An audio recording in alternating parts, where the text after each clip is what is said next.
this force that can only be described as somewhat angelic is interacting with you in a way that's blowing up your security cameras. It walked through the wall. It literally walked through the wall, through my desk, and I was sitting at my desk at the time. It walked through the wall toward me. Mm-hmm.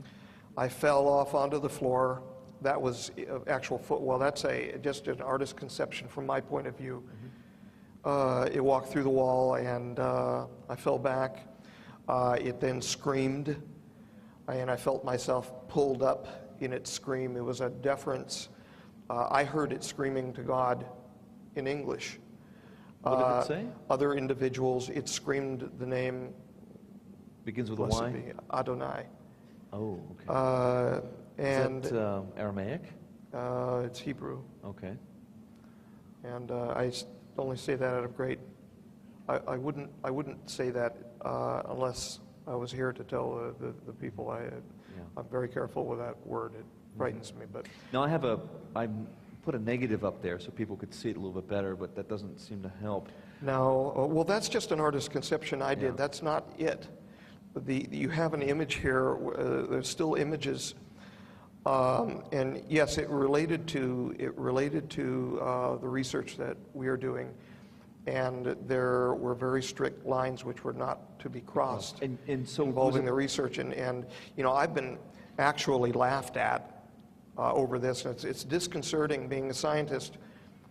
But then again, I come to understand others better who have experiences without proof in their hands of the experiences, and so it's helped grow me because of that. Was this visitation part of something you were doing at that moment? Real.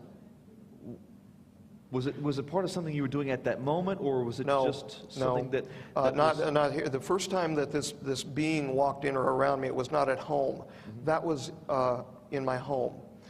The first time that it happened, I was up at S4, right, and it was between work, mm-hmm, involving Aquarius, and there was some post-neuropathy buildup work that we were doing.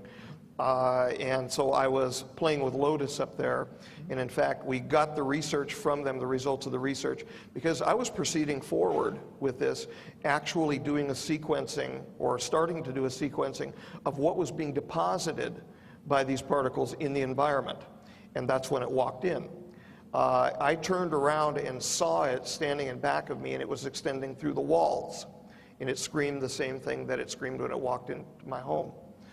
And I said, "Are you here to help?" That's the only thing I knew to say at the moment. I had a cup of coffee in my hand, the Bosco type.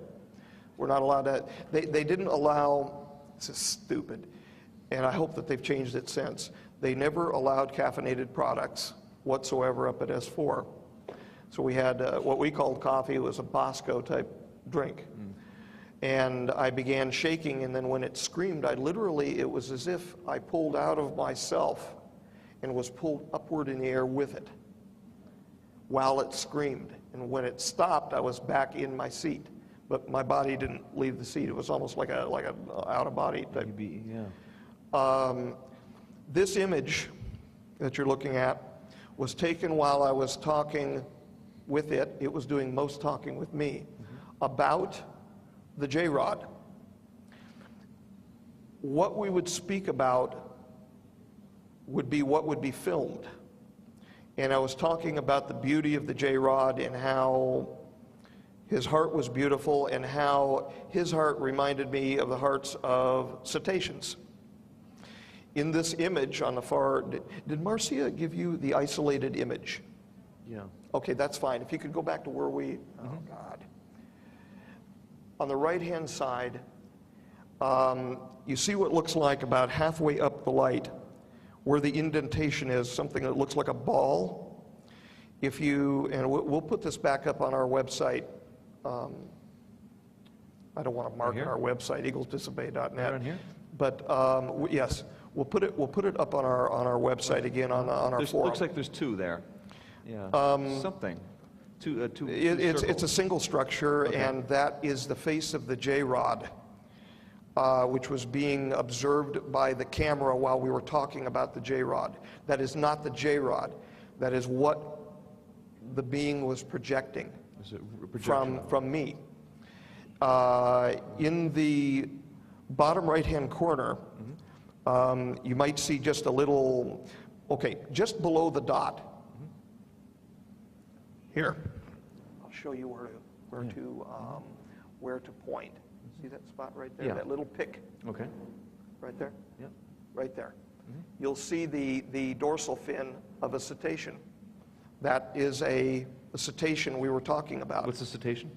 A whale. We were talking about a whale. In fact, we were talking about an orca. Okay. And that showed up in the image as well. She's got several images as well as film, as well as it turning its face, and you can actually see its face pointing the other direction as well here, with a large mouth looking to the left. Any direction this being would turn, it would be looking at you. In other words, it would turn and walk away from you, and it would be looking at you. The eyes were literally everywhere, and they appeared like burning embers. What was the nature of this conversation? The nature of the conversation was a teaching conversation. A teaching in what? As to what we were allowed to do now that we stumbled into what we stumbled into, When and what we you were say not. stumble into, what do you mean? Meaning the discovery involving Lotus. And Lotus is? The scientist in me says that Lotus is a peculiar plasma phenomenon from silicate oxides. And the average Joe in you says it's? The human being in me says that it may relate to the origins Of life. creation. Yes. Something that you and I both would probably agree that should not be tinkered or tampered with, or? Well, it's not only something that should not be tinkered or tampered with, it's something that if one begins tinkering and tampering with, they go a little wacko or worse. We've had a number of people around us who promised. They would have promised on a stack of Bibles. And one did promise on a Bible, actually as a joke in front of me, to not try to do this on their own. Not try to grab, not try to imitate what they were seeing from the optics train, because they knew that we were not playing games with them. I disassembled the optics train in front of them, so they knew there was not a motion picture camera or anything like that in it. They knew that it was just a series of optics. But what I did is I pulled it apart and spread the optics out, so they couldn't tell the order and they couldn't tell the distances, the magnifications, Well, etc. are you the only one that has the protocols to investigate this? Who else does? There's one other person, and she's seated in front of me. So they're not working on Yep, this? she's right there. Yeah. Marcia. Well, I'm saying there's not another military installation that has this knowledge. No, they kicked me out of S4 as a result of this being walking in. It was one of the nights that Art Bell was kicked off, because when it walked in, when Art Bell was being kicked off the air, I was up at S4. He got kicked off the air because of a strange energy pulse, he said, coming out of the Nevada test site area. That was it. What is this image here? That's an image of me being lifted up in the air And this was in your home during this same event? toward the being, yeah. And you seem to be just a white This is extremely outline. uncomfortable, people seeing this too. This was, of course, a moment that I'm sure you hold as an epiphany. How do you see it as it relates to your destiny? Was this an intervention? Was this an angelic transformation? How do you put it into words? That very instance, I was being lifted up and turned around and told no for crossing the lines. That was, I won't say discipline, but it was instruction. And I understand the gravity of the instruction. This does not mean that Lotus can't be used for the benefit of humankind. And in fact, we've been told that it will be. But in ways different than what people may think. Are we getting near me talking about? Yes, we are. All right. Yes, and it's a perfect lead-in because we got to. I had some water here. I just Yeah. want to fill up a little bit. Shall we? Yeah. All right.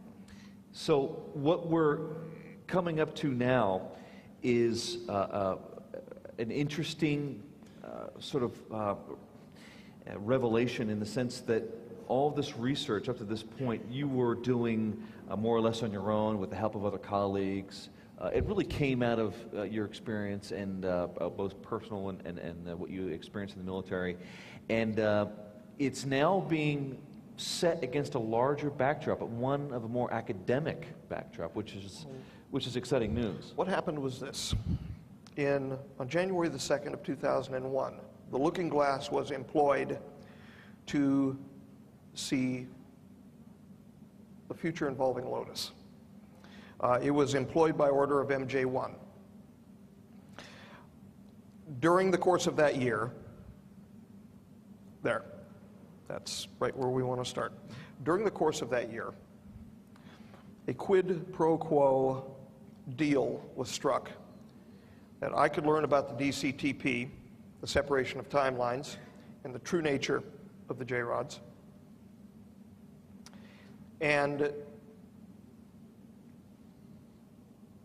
well, it's safe to say, because I don't want to reveal anything too much from John, I was informed that depending upon the movement of timelines, whether we would go to the T1 to T2 catastrophic, the T2 catastrophic timeline, or stay on T1, that Lotus would be discovered in either 2091 or it would be discovered in the 3400s and have to be decoded.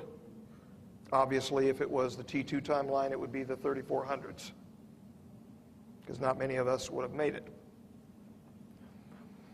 I understand that it's going to be found now in 2091. I was told that two associates from the California Institute of Technology would find it in their archives, in Caltech's archives, and an afterthought, nothing to do with Lotus itself, an afterthought due to the brilliance of the people finding it.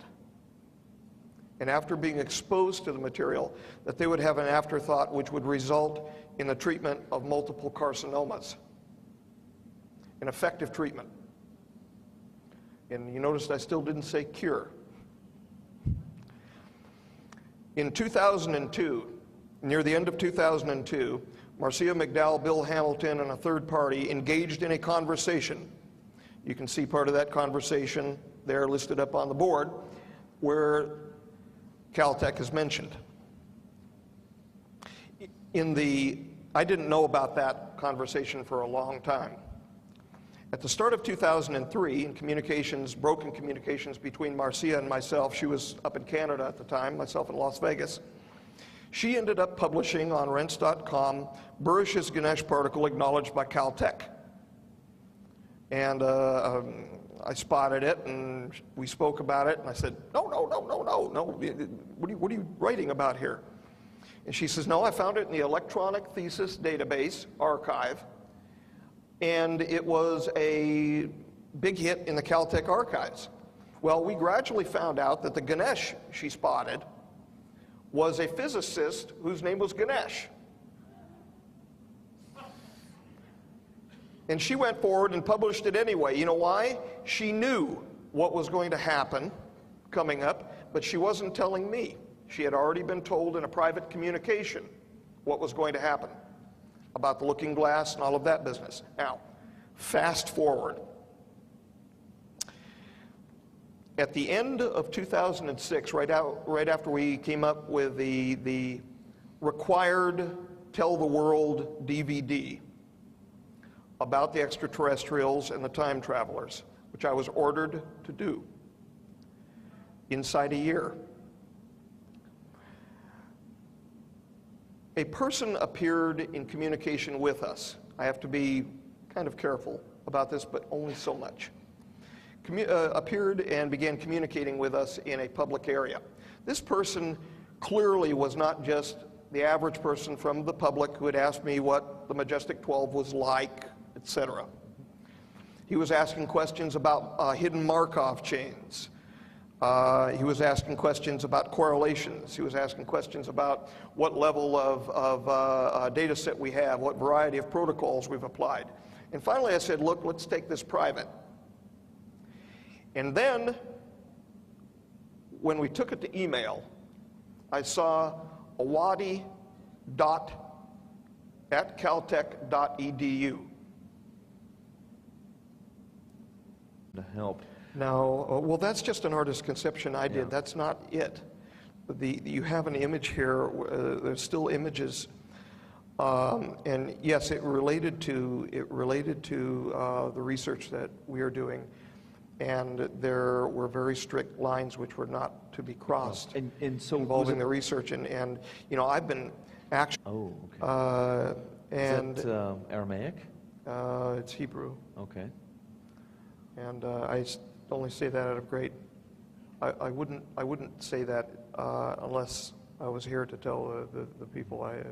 I'm very careful with that word. It frightens me. But Now I put a negative up there so people could see it a little bit better, but that doesn't seem. if you, it walked through the wall, and I fell back.